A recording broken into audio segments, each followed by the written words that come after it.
Thank you all so much for tuning in today. I'm so excited for this event. We're all going to learn about how you can build standard operating procedures or SOP playbooks into your business with ease. SOPs allow you to step away from your business knowing that it will thrive without you. So this event will pull back the curtain to show you how Meredith's SOP Playbook took their business from near failure to over $1 million in ARR in 2 years. And we're joined by Meredith's wonderful co-founder, Alex, today as well. Welcome, Alex. Thank you for joining. A core goal of Dreamers and Doers is to amplify you and your journeys. And intimate educational sessions like today's, filled with insights thanks to your fellow members like Meredith, are just the perfect opportunity for us to up-level together. So before we officially dive in and begin, I want to share a bit of background on Meredith. Meredith Noble is on a mission to help more women try their hand in entrepreneurship and scale businesses they love. She's the co-founder of LearnGrantWriting, an online membership for those building their careers in grant writing, and she's the author of How to Write a Grant, Become a Grant Writing Unicorn.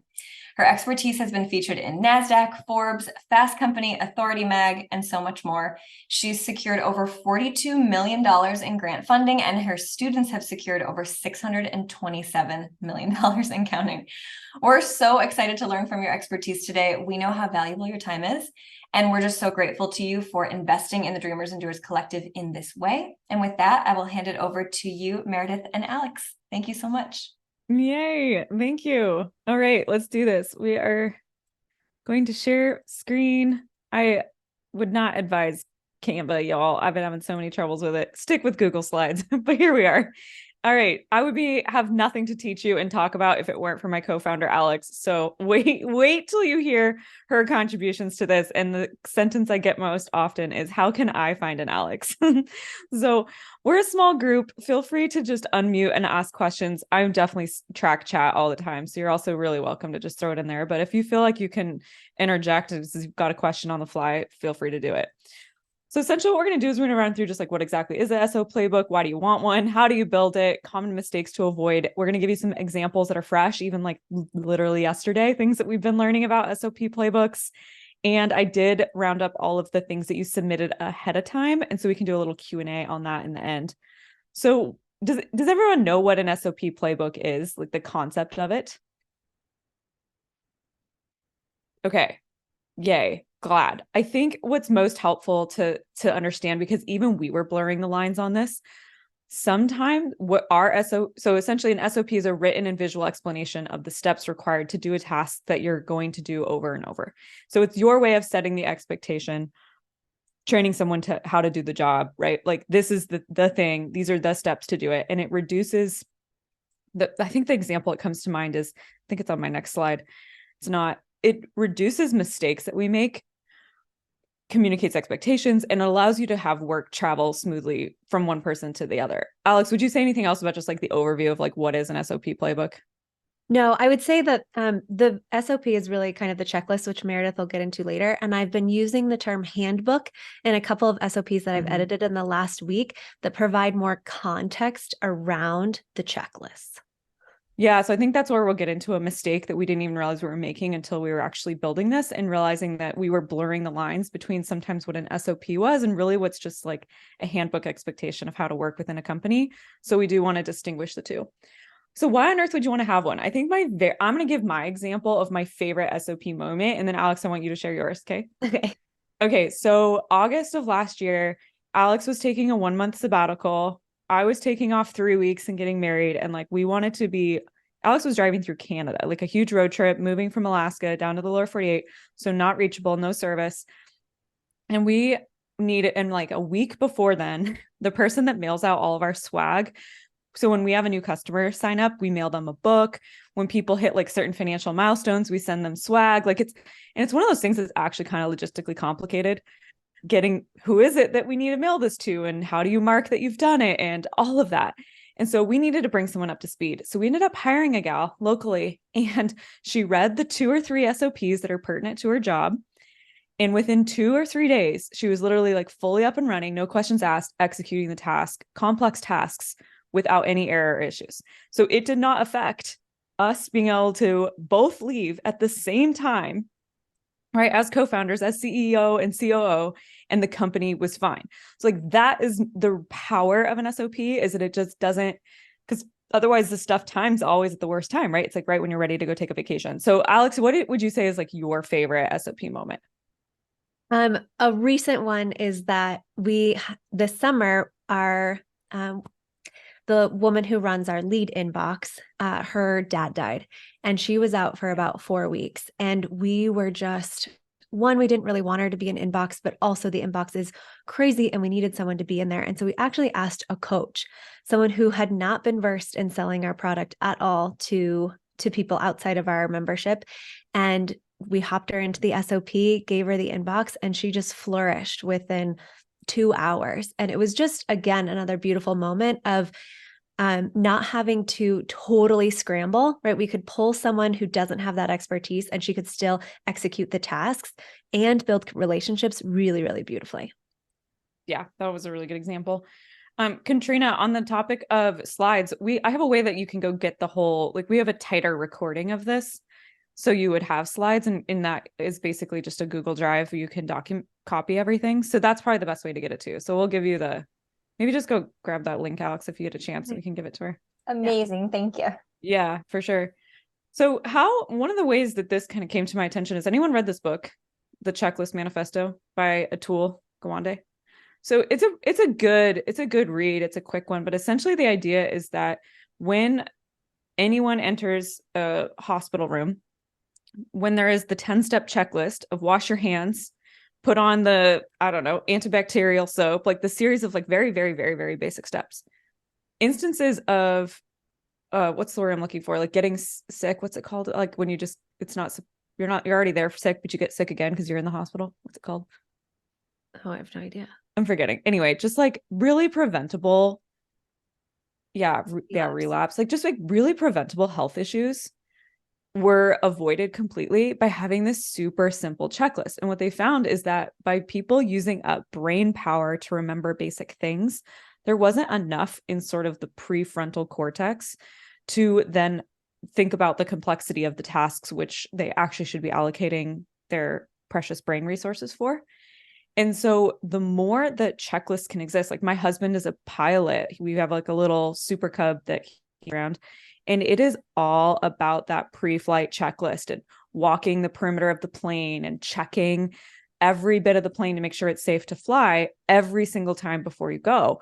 And it's just like, it's a checklist. You run through it over and over and over and over and over and can look at it. And by doing that, it keeps us, so we actually are keeping our brain power for the thing where we need it. And the expectations on us as knowledge workers is just through the roof. So if we're burdening ourselves trying to remember how to do something, like for instance, pay my quarterly taxes, it's like, would I just remember the stupid website to go to, what buttons to click? It's just a long enough of a window that you kind of forget how to do the thing, right? And what's so nice is I can just pop up the checklist and like boom, boom, boom, roll through it. And it takes a fraction of the time and energy. So I do recommend that book.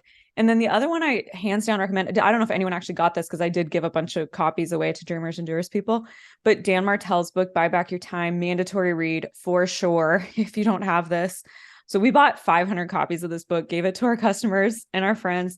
And it was because the concepts taught in this book, Alex and I actually got access to a couple of years before by kind of weaseling our way into his SaaS accelerator, even though we weren't a SaaS business, but it taught us this methodology of like an SOP playbook is a really valuable tool for buying back your time so that you can be spending it on higher value tasks that build you a more successful business, right? Like $1 million companies are not built on $10 tasks. That's something you'll hear Dan say. And so I do want to highly recommend, like, get your hands on this book. This was huge. And I do largely attribute this to being why we were able to scale so quickly. I think I already gave this as my example of an SOP, and you gave yours, so I think we'll skip it. But this is Melissa who actually mails the swag, and it was just so, so, so powerful. I think we have an example of it right now. So what's our customer success gal literally just left on pretty short notice to go teach dance classes for 2 weeks. Do you want to expand on that example?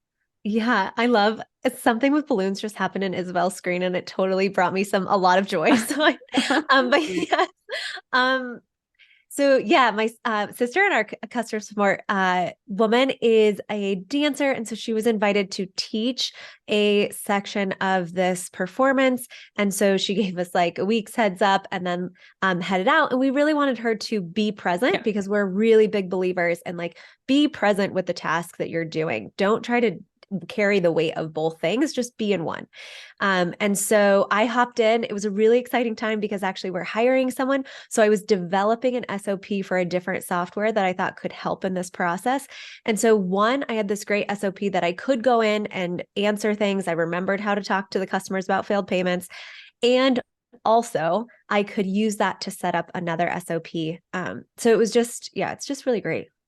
Yeah. And then now we have this SOP playbook ready to go to hire a VA to help us with that task. Yeah. So, exactly. Okay. So hopefully we've convinced you, you definitely want to have a whole playbook, and we'll show you what ours looks like. But here's the how-tos of building one. One, we're going to create a Google Doc template. We'll give that to you. Two, we're going to create a Google spreadsheet. So that's where we're linking out the SOPs all from one place, sort of like this is your table of contents so that they're all accessible. Three, you're going to build out the first couple yourself because you as the leader of your company need to set the cadence. It cannot be one of those things where we tell everyone else they need to go build SOPs. You'll get resistance on that. There won't be adoption. They'll just see it as work. So we want to pick off the SOPs where they're going to have like immediate relief themselves and they're going to feel that win. And then you roll it out to your team with gusto, because our company, everybody loves SOPs. They love it. But I have seen it, my co-working space, the woman that was getting ready to leave because she was having a maternity leave, tried to put SOPs in place, and her staff resisted it. They didn't get it. So it didn't roll out well for her. And I don't want that to happen to you. So let's get into each one. And then you're going to create a password management system. So I don't know if you already have this in your company, but we use 1Password. You can use whatever, but there has to be a centralized place to be able to access passwords for your whole team for smooth operations. Loom videos are amazing, minus the fact that the stupid software crashes all the time. And taking screenshots, right? Like we're visual people. It doesn't have to all be written steps.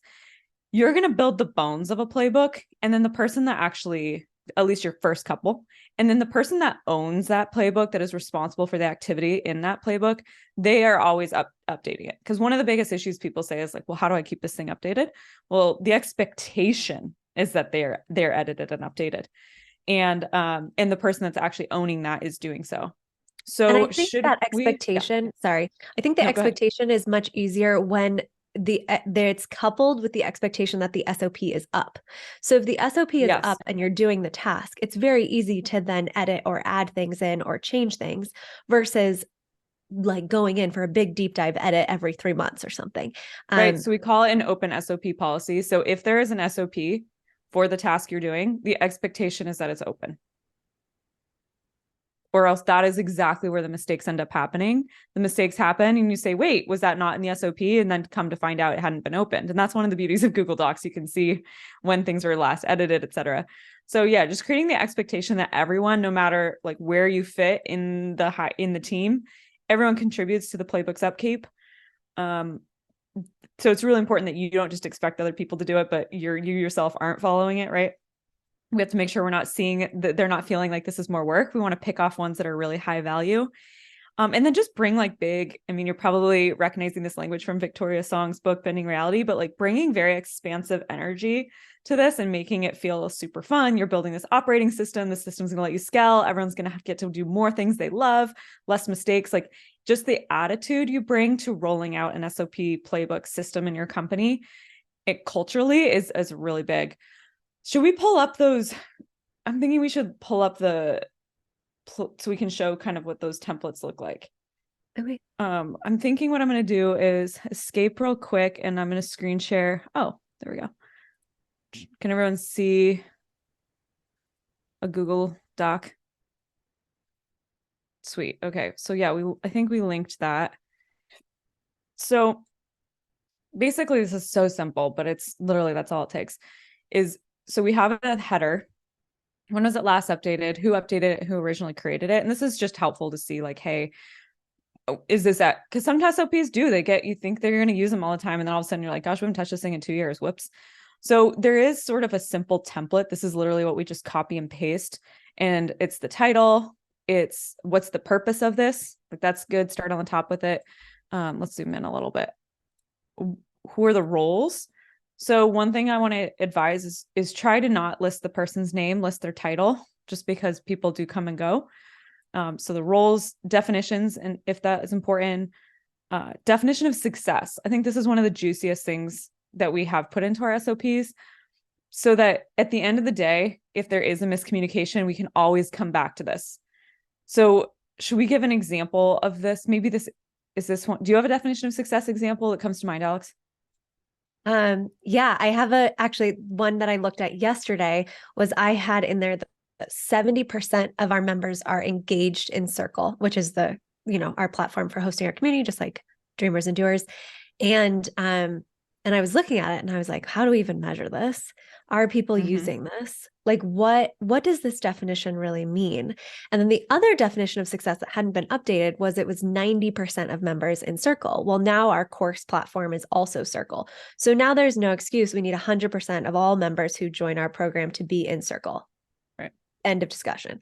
So it allowed me to redo the definition of success. And then it will also allow me to have a better conversation with our customer support person on what is the metric of success that we need on community engagement.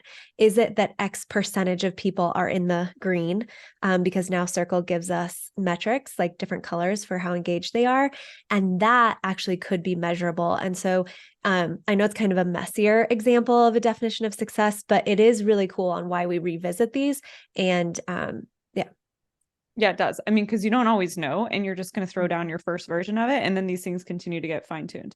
I think probably the first SOP we might have done was YouTube. So creating YouTube content is actually atrociously complex in terms of how many people have to touch it to get a video live. I think that's it was a 10-page SOP easily, like ideation and scripting and editing and all of this, right? And boy, it just got better and better and better and better over time. And no way could you possibly sit down today and write out the SOP that exists today. Yeah. You just simply won't think of it. I'll give a really clear example of definition of success. So on our receipts management, we have a very clear definition of success. By the 15th of the following month, all of the receipts have been logged. The descriptions have been in, right? Everything is complete for the previous month by the 15th of the following month. We've run into this numerous times where that wasn't it, and we can always point back to the SOP. Here's the exact steps with the expectation of when this is done. Why wasn't this done? And it just gives a really firm foundation to have that conversation with. Yeah, exactly. Okay, so here's the SOP Playbook starter kit. So all of this is linkable in that link that I think Alex just gave it to you. But so we give you a couple that you can see, and you can see the problem here is that like contact information for the team is not an SOP, right? That's actually like a handbook. But so we've kind of identified this, but otherwise, like everything else that you're seeing here, like for instance, a sample how to manage your inbox, like that's one of the best places to start. Like get yourself out of managing your own inbox. Here's definition of success. Success is less than 20 emails in the general inbox at any time, and emails are properly responded to within 48 hours. Like that's how we define success of my inbox being managed. So you can, let's see if it's going to load. It's a little slow when you try to open these documents. So you can see that this is sort of like the brain where all of these documents link out to. We have all of these, just not all of them we've actually made like shareable and usable for others, but you can get an idea that it crosses all parts of your business, right? Like customer success, marketing and sales. And I know that we're dealing with businesses that have product and we're dealing with service-based businesses based on your LinkedIn profiles.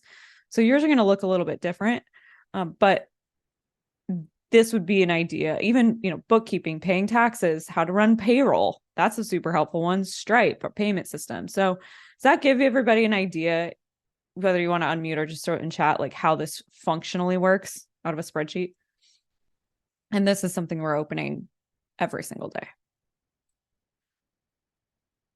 Yeah. So like, here's an example where we take screenshots and like set expectations. Like this is how you create multiple inboxes. Here's the folder structure. Here's how you create filters. Like, so there's just steps in here. My inbox SOP is actually a little bit bigger, but this is like a stripped down version. So, okay, sweet. So now that you've seen that, let's get back to where you can actually see the screen. Have we tried Scribe? Oops, it's loading. And I just lost the chat. Have we tried? Where'd it go? Can you read the question? I lost it. So Scribe, it does the screenshots for you instead of having to take it's a Chrome extension, and you can walk through the process and it takes the screenshots as you do the process, and then you can just edit them, and it's been life-changing. Wow. Like highly recommend. So it's pasting right into like a Google document then? And No, then it creates it in the Scribe platform, and then you can export it to a PDF. I think if you don't have the free one, if you have a paid version, you can do more like interactive documents. But instead of having to go through and be like, oh, I need a screenshot here and I need to highlight, this is what they need to click on. It basically just follows you while you do it, and then you stop the capture and it outlines the steps and you can just go in and edit them. Oh my gosh, it's been life-changing. Sweet. That's okay. Noted. Learn something every day. Can't wait to check that out. Another Sweet. tool, another hack that you can do is similar. If you wanted someone else to build the SOP after you did it and you are better at talking, you can film the loom of you going through the process, then transcribe that and build the SOP from there. So similar, it's not capturing the screenshots, obviously, but it's capturing the words. I love it. Sometimes that's just a faster way that we'll do it, because I feel like I just want to set the cadence quickly of like, this is what needs to be done. And then I can pass that off. Yeah. So absolutely. So in terms of prioritizing, because this is where we've gotten ourselves into trouble too. I'd say like Alex is our systems gal, right? Like if she can build a system for everything, she will. And we've also built systems too soon, or we built SOPs in too much detail. And then like literally they change the next week. So the biggest way to filter these would be, so does the SOP Playbook build long-term systems value? Like long-term, this is going to be super valuable to the company. 2, does it bring you personal relief? Because we're trying to buy back your time. And can someone else do it for you? So we're writing this task so that we can give this to somebody else to run with, right? So that's the kind of the 3 questions we ask ourselves as we're trying to decide how to prioritize building out different SOPs, because it is very overwhelming when you're starting from scratch and you're trying to figure out like, where should I start? Which ones should I do? Should I just block a week and write SOPs like crazy? No, do the SOPs as you're actually encountering the activity, not trying to like block all this time and do it in one fell swoop. So I think the rules, if you will, would be SOP policy. We already talked about that. 2, everyone updates it. 3, if the task is repeated more than 3 times, then you create the playbook. So if it's something that you're only going to do once, and yeah, it has a lot of steps, right? Like you're migrating your website or you're changing like who hosts your domain, you might be like, oh, I should write down these steps. Like, yeah, but are you going to ever do that again? No. So don't worry about it. Just do the task. So I don't know, Alex, if you have any examples of like times we've done this, but I mean, literally Google Drive migration, right? It started as a Google Drive migration document, like where I was migrating all of our stuff to shared drive. We are never going to migrate to shared drives again, because now I know that we just start in shared drives. However, it evolved into how do you use shared drive so that people actually knew how to use the new version of Google. And that is helpful for now and 5 years. Right. Yeah. So it's just making sure you're catching yourself, not creating unnecessary work. We really want to just be focusing on the things that are happening, repeatedly. We had some examples. I don't know which. I think if we just link in that video, you all can go watch these ones. But I think one of my favorites is certifying grant writers. Do we have that link? Do you want to go grab that one?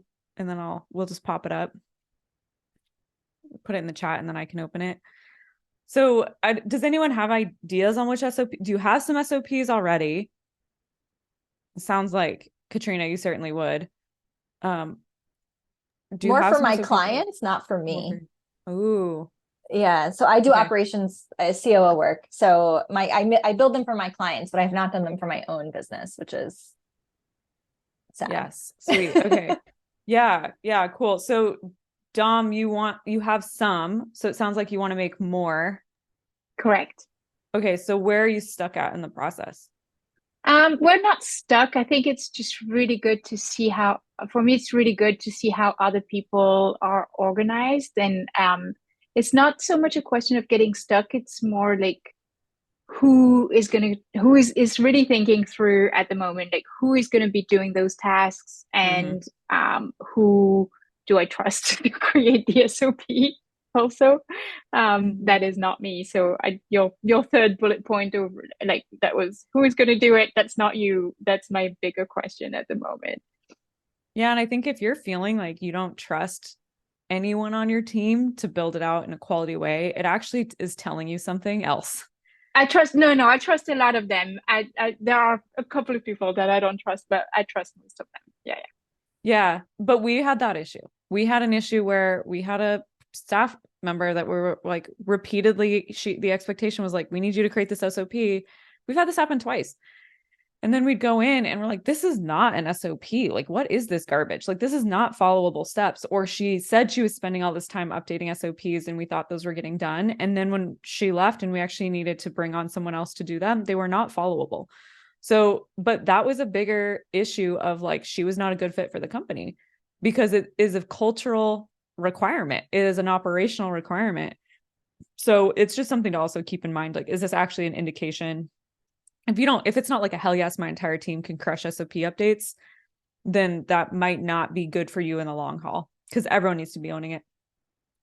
Yeah. Totally. So yeah, I think you have a mess of SOPs in Notion. So Carrie, are you thinking, does there not like a main brain for it essentially? Like the table of contents we just showed you where they're kind of all linkable in one place?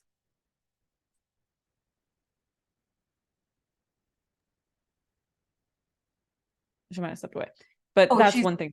In the chat, she said can't come on mic right now. Oh yeah, all good. Okay, so I would say I've seen SOPs in Notion and they're beautiful too, and they gorgeous. Like actually Circle at their last update. As you can tell, I love Circle. Circle at their last update actually had a guest presenter who shared his, like, just screen shared real quickly his process in Notion. And I do think that the main brain can be very powerful if you are familiar and like an expert in Notion. I considered moving us all over. And again, it's like this priority question and cultural, like everyone knows how to use our Google Docs. And so if your team knows how to use Notion, like I think it's well worth investigating how to get it to work for you the best way it can, because I have seen it be really beautiful. Yeah, totally. No, so Carrie, ours is just unclear what's draft and what's done. A former employee created it and left it, and it's a bit of a mess. The main brain is really hard to follow. Yeah, so here's what I'll say about that. Your SOPs are never really done. They're always getting updated. Processes are always changing. They're always getting optimized and further improved. Even when you swear it's good for a while, it just doesn't last forever, right? Like that one example I had of like how we certify our grant writers, like I wrote that thing, I thought it was solid. And then we actually were down a coach and I had to go in there and run it. I was like, this thing is this doesn't even make sense anymore. There's a simpler way of doing it. That's probably this document, huh? Alex, you just linked. So I'll show you that one as an example. And it just was super eye-opening. I was like, oh, this really needed a touch up and I didn't even realize it. So I think I've just recognized that like who your former employee gave you a draft, got it started. That's sometimes the hardest part, is even just getting those original bones down.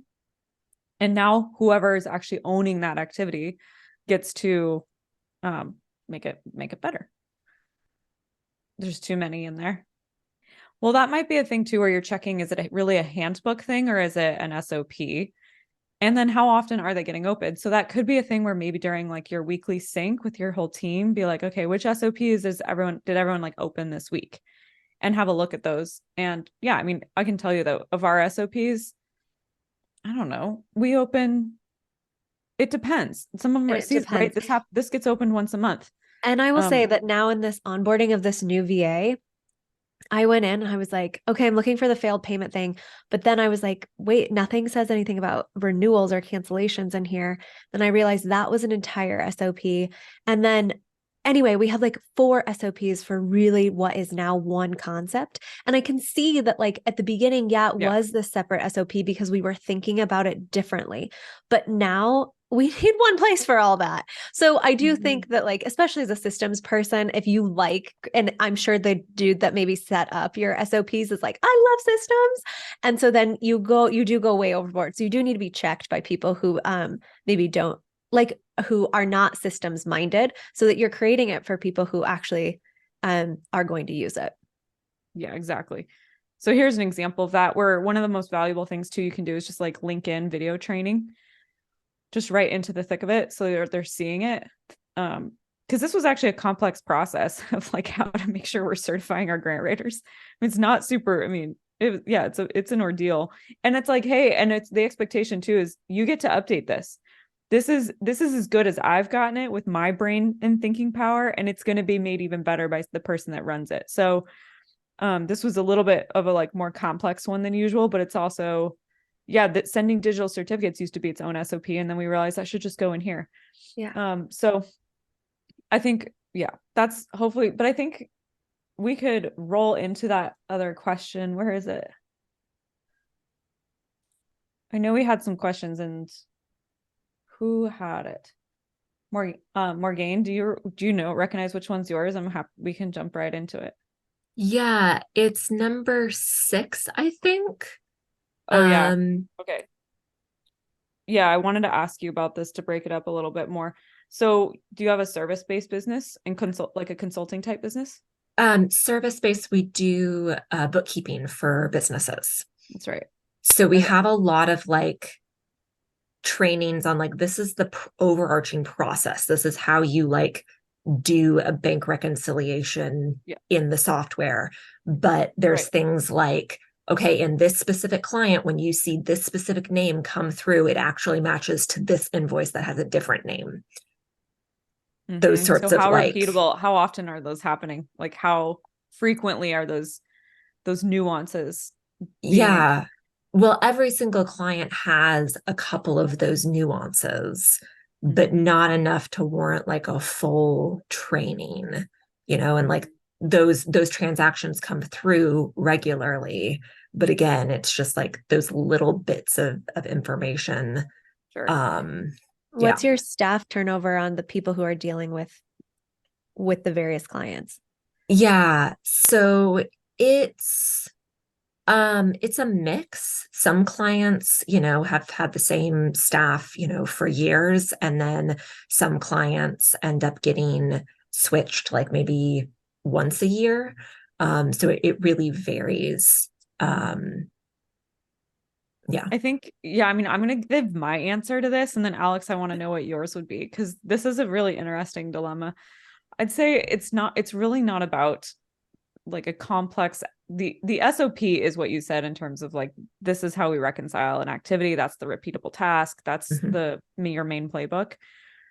Perhaps you just have like a very simple Google Doc with like, here's the nuances of this client. And it's so simple and it can get added to, and it's sort of like the open playbook policy. So if you're working with this client, you open up this single page Google Doc with like nuances of client X, nuances of client Y, nuances of client Z. So that's one way I'm thinking you could handle that. But another potential solution would be, and it's too soon for us to know this for sure, but we're implementing Searchy.io right now. So this was created. Who is this created by? Why am I forgetting? Alex, do you remember? The guy who does community so well.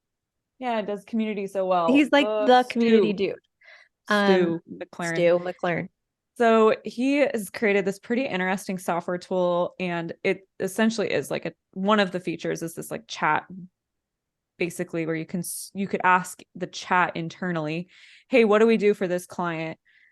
And it will actually scan any document you've trained it with and pop it up, because we're getting to the point where sometimes it's like, where the F is this information in the SOPs? Like, I know it's there and maybe we can't think of the right title, so we're not getting into it, finding the spot where we need to answer the questions. So we're really keen on that. We're using it customer facing to help, not have to have our coaches answer so many of the same questions, but we're planning on using it internally too.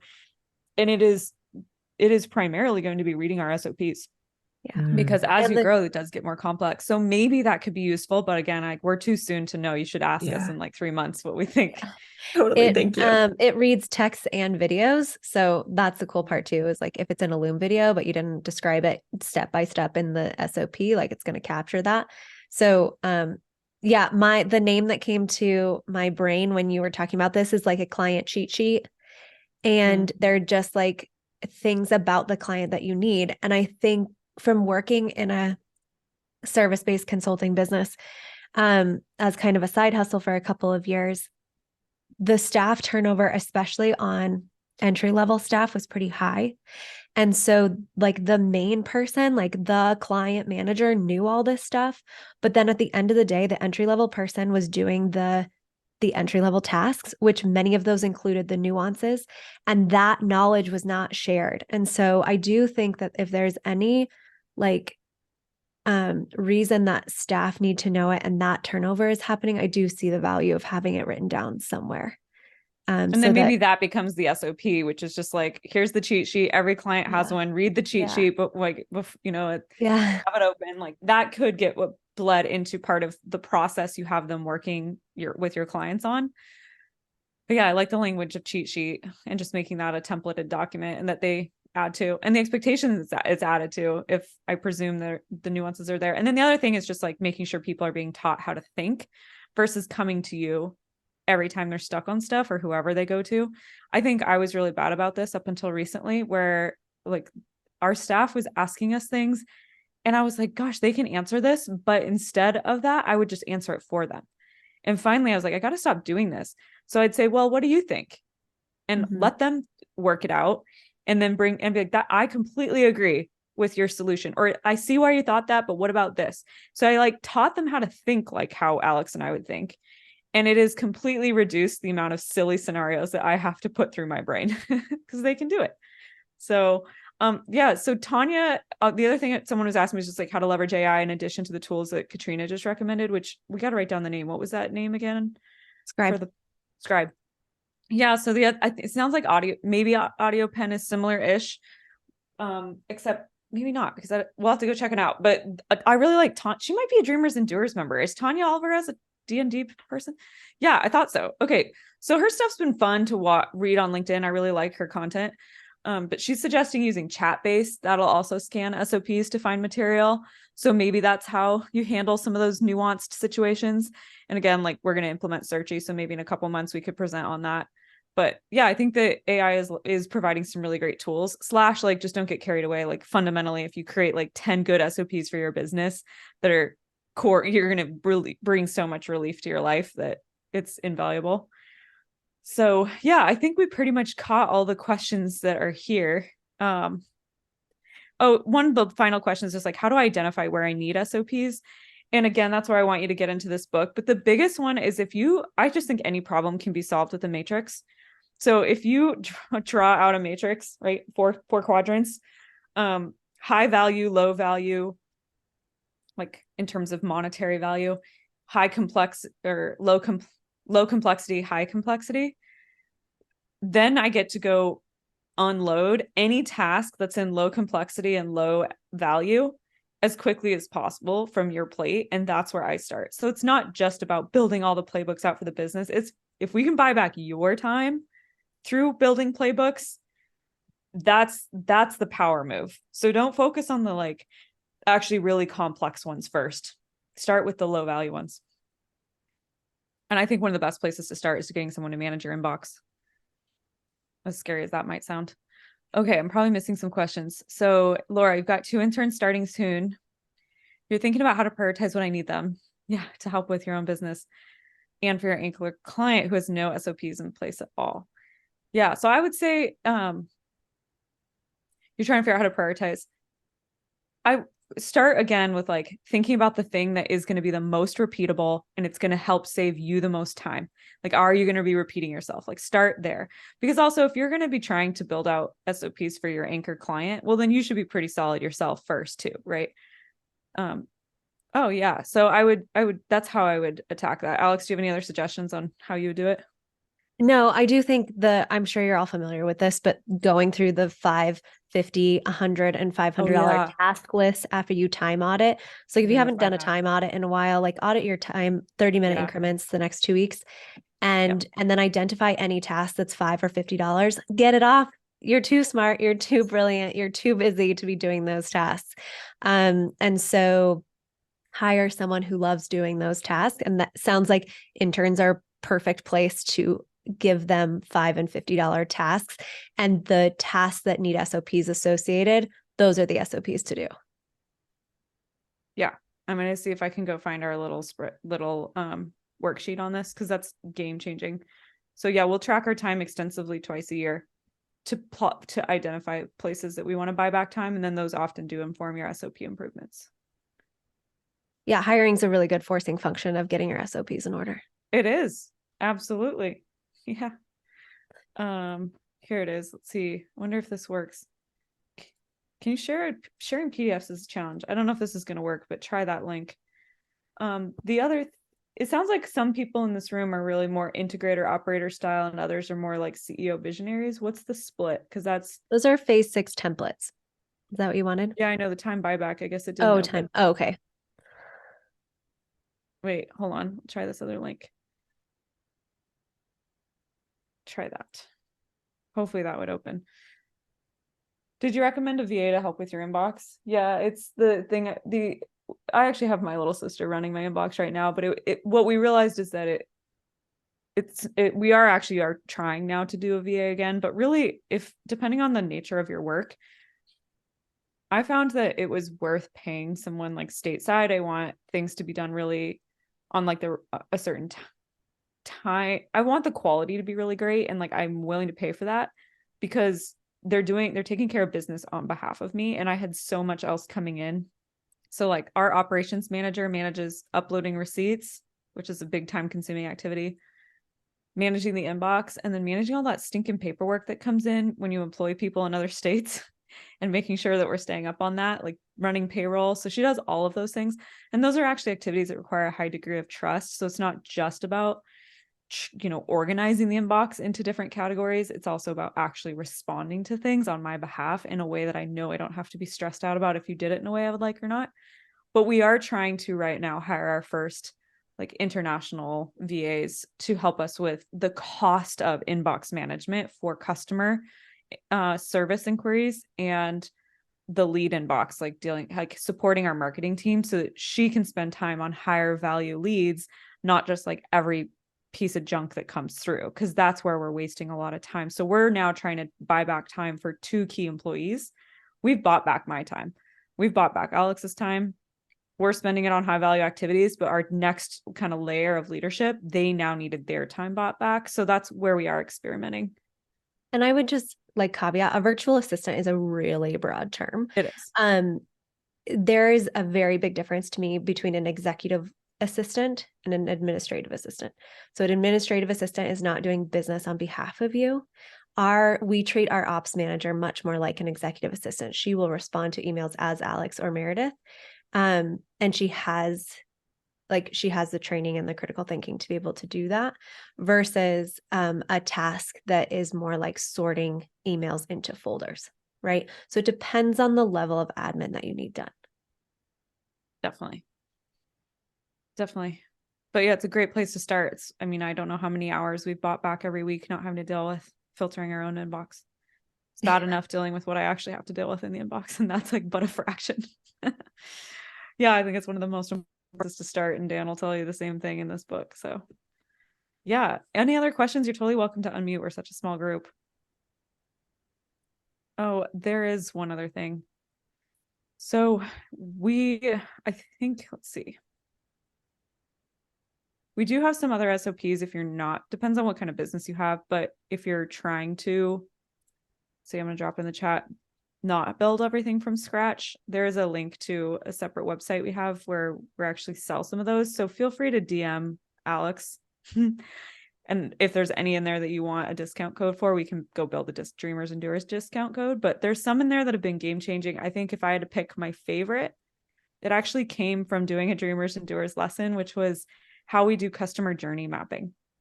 So every single fall, we run a very organized process for how we fine tune reaching our customers and develop our product. And so I love that one. And I love the weekly sync. So I don't know, Alex, what would be your very favorite SOP? But that's my favorite. Yeah, I think our customer journey mapping is definitely at the top there. Yeah, it is, because then you're never guessing marketing and you're never guessing product development. It's all very, very informed on an annual cadence because your customers are changing. So yeah, that can be helpful too if you're not wanting to have to recreate everything from the ground up. Any other questions? Totally happy to answer them. Unmute. Feeling inspired to go build and fine tune your SOPs? dial them in a little bit more. Get some freedom, get some wins. I had a question. Yeah, let's hear it. Sorry, I had a call come in the middle of the video, so I had to Oh, you're good.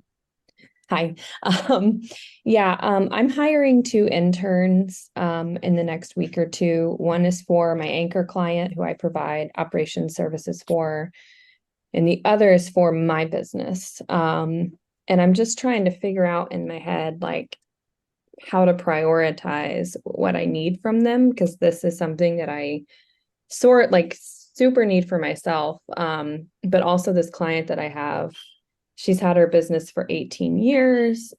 I don't think she has any of these. So I'm like, and it's a lot of stuff that's in your head, and it's just kind of intuitive, but I've been working for her for almost 2 months now. And I'm like, okay, here I am. I don't know any of there's not a process or a system for very many things. So I'm just trying to figure out what to prioritize. So I guess I would just love to hear anybody who wants to share just like how you kind of just like, and I know these are working documents as well. So I understand they're never finished. You're always going to keep working on them, but how do you figure out how to prioritize, where to start essentially? Yeah. I mean, I would build out 2 to 3 SOPs for your own business first. Okay. So you have the confidence that you know exactly how to do it. You're feeling good about it, and you're getting some clarity in your own business. Like role model what that looks like so that when you're trying to espouse the values of it to your anchor client, you're living them. So and always starting with what's the task that you can start outsourcing? How do you get an admin support that you can hand over these SOPs to? So think about the low value tasks that you're doing that are eating up your time and they don't make you feel a ton of joy, and start there. So I would create 2 or 3 so that you've got like you've got your Google sheet and you've got like a template, like you've got a little bit started. You got basic bones there, right? Do you have anyone working with you, or are you solopreneur? Solopreneur. Okay. Yeah. So, I mean, one of the most valuable things you are doing is, so start with the ones that are painful for you. Like for me, one of them was taxes. Like whether you're a solopreneur or not, I needed to remember how to like pay quarterly taxes. So like that was one I created. But as soon as you've got like, what is the thing that you would hire? Like what would you hire if you could tomorrow, like get help on because you don't like doing it? Yeah. What is it? I'm curious. I think project management. I have a lot of like clients that are coming down the pipeline soon, and I'm like, I want to make sure that I have somebody tracking them and making sure we have a system for I do business formation as well, like 501c3 paperwork, LLC paperwork, a little bit of collaboration with lawyers and things like that. So just having someone manage that. Yeah, for sure. I mean, then that makes sense. So I would create the next time you do the process yourself, because you've got the client and you're actually doing it for them. So just wait until you actually have that next client and you're walking through the process, and you can build out the steps of like LLC formation or whatever. But the whole point isn't to build it out because you yourself already know how to do it. It's building it out so that you can, as quickly as possible, hire some help, even if it's just part-time, to support you. Alex and my relationship started with her working 5 hours a week as a project manager for me, for my consulting business. So like I had all the clients, I had all the people like doing the work, but I didn't have anyone that was kind of like managing the interface between the client, making sure everyone was following good project management processes. And she built all of that on 5 hours a week because that's what I could afford. So it doesn't have to be this huge volume of time or this huge expense. But she started to build out those SOPs. Like that's when our weekly sync started. I don't know what else we created. We created like Asana project management. Not everything operates out of a Google Doc. Obviously we use Asana, and that's where a series of our steps too, for things like client onboarding, et cetera, resided. Exactly. Alex, do you have anything you'd add? Yeah. I mean, I think the red flag for me is I don't want you to get your hopes up for an intern to be your project management guru. So just want to call that. And then I also, if you are feeling like you don't have this, I think you probably know more about onboarding than you're giving yourself credit for. And so I would like go through that process, write down what you do for onboarding. But if you want someone who's going to come in specifically for that skill set, then I think hiring at whatever level you can afford for someone to come in and build systems for you is okay. Especially if you're not feeling like, especially if you're feeling like you haven't had the system set up at all. Right? Like some of these things we've done before. So like taxes, you've probably paid taxes before. You have set up an LLC before. But if it's the overall system that you're worried about and you need like someone to come in with that, I don't know if it's going to be your intern, but it could be someone who is skilled at project management. Yeah, no, that's helpful. Thank you. These are Like it is going a little far up the complexity. Like hiring that is a little bit more complex. So don't skip the steps of where you're buying back literally someone managing your inbox, uploading the receipts for your business. Like these are really, really simple things that even just starting there is going to free up. Like I would start by just triaging how you're spending the next 2 weeks in 15-minute increments. Yeah. Figure out where your time is going. Thank you. And then building it out for your client. But I would take a run at your own business first so that you get some clarity on that. Versus otherwise it's going to be very overwhelming trying to build for both. Yeah. That's and you'll have the space and the head space to be able to then project manage yourself when you don't have to do all those other little tasks that you don't want to do. Yeah, that's super helpful. Thank you. Yeah, for sure. What is the phrase? Fill your own cup, or I don't know. Exactly. Yeah, it kind of is though. I mean, it is taking sure it's buying back your time first and making sure that you're doing soul sucking activities that make it so that you're not even enjoying the work you're doing. We want to get you to where you're doing the things you're best at. Yeah. Great. So anyway, I think we're up on the top of the hour, but thank you so much, Nicole. We sure appreciate having us on to talk about this topic. Oh my gosh, are you kidding? This was so wonderful, so informative, so packed full of amazing information. Thank you for your time, your wisdom, all sharing. I know that it's best practices that you've been through and learned from, and so it's just wonderful. And of course, Team D&D operates on SOPs because of your team. So oh yeah, that's right. You guys did roll these out this time last year. Thank you from our team for all that you've taught us. So yes, thank you everyone for joining. Thank you, Meredith and Alex, so much. I'm going to drop one quick little link into the chat here. It's both our event feedback form and our event submission form. And I'll let you all go, but have the most wonderful week. Thank you for showing up. It was wonderful to see all of your faces. Thank you again, Meredith and Alex. Thank you. All right. See you later. Bye. Bye, everyone. Thanks.